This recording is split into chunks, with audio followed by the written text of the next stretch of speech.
silence in a way is the gap that can generate, or at least allow you to listen to the cacophony of everything that is already going on. So silence doesn't have to be then in the exact opposite to a soulful gathering, in the sense, if you can hold space for a soulful gathering where you feel like it nourishes the soul. What I think that means is it makes home. Like it's the thing that makes home, which is again for me a place, but it's not the same as a house. It's home, and for us, if you then say it's a spiritual home, what does that mean? But it's the idea that it can. I don't want to leave it just in the spiritual, because I think I don't separate the body and soul. For example, I think there's traditions that would think the soul just continues internally, and when the body is separate. But I like a more naturalistic idea of the body and soul is very, very intimately connected, and I don't feel like I have to add anything, that the soul is a separation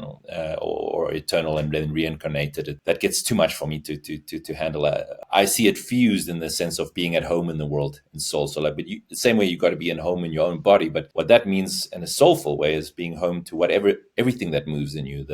Being space for the world is another way that I like. I like the phrase. I got it from, I think, Douglas Harding, and the phrase. What I realized is in our encounter with somebody, like you feel how often the things are also moving within you, and to hold space for that, or to notice how you are, you can have awareness of how somebody's emotions is also moving in you, and a lot of things are moving. So it's just an honesty of experience to say that I can connect to that. I probably connected here rather than trying to go over and connect it there, because then I might also try and fix it over there, where I think that's a problem, like where you could just hold space for it here, and then you might actually find your way into having a big soul that can really accommodate a lot of movements, that might to some other people see contradictory energies that would usually conflict and bump in each other, but you can house it all. These different movements is not that foreign to you. That's at least how I could then start seeing a big soul play out. In some of the weekly meetings I've been hosting recently, and one of them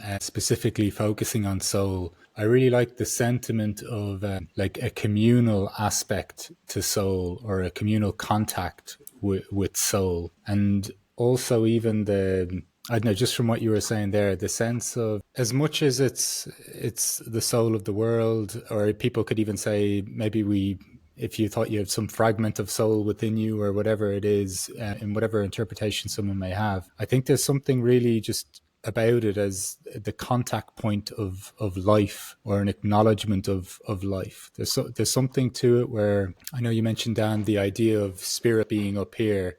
I really like the idea of soul being almost like the mediator between spirit and self, or soul is some sort of manifestation of spirit, or it gives spirit a chance to live in life. And then I just kind of have this image in my head of soul pulling so many things, whether it's our own internal experience, other people's experience, spirit, matter. It seems to be almost like a crux or a meeting point for holding so much together, without it being this so easily definable thing that I'm trying to define here. But there's some essence of it like that.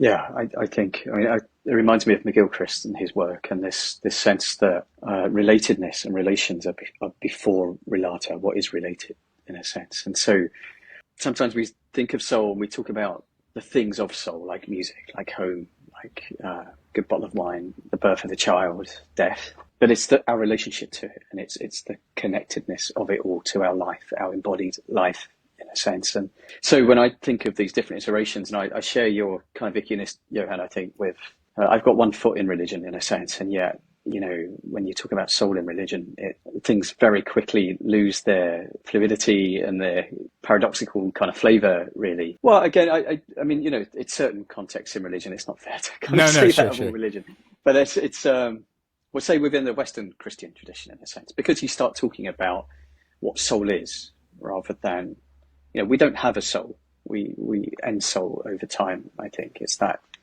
movement. Somehow it's a kind of liminal movement, and then at the end of our life we might look back in a soulful way upon how we've lived, in a sense. But religion tends to talk about the soul, or souls, in a sense. And yeah, I've recently been looking into an old tradition within Christianity, which there's a German word, Seelsorge, which is loosely translates as care of souls, and it's kind of what used to describe pastoral counselling within certain kind of parts of the church, in a sense. And what that was really about was just helping people examine their relationship between things, between their idea of themselves and God, or the way that they live and the way that they want to live, or in this way of movement, kind of explore their spirituality, their way of living, in a sense. And I've been exploring that word from the perspective of psychotherapy, because I think psychotherapy has lost its way. It's psyche therapy, it's cure of souls, and yet there's not much soulfulness in therapy nowadays. So I've been leaning into a more religious tradition of Seelsorger to try and connect the two, and to see if, again, in that connection, there's a way of kind of reinvigorating either pole of that, in a sense. But I think it is all about relationships and these kind of connections between things, rather than the thing itself.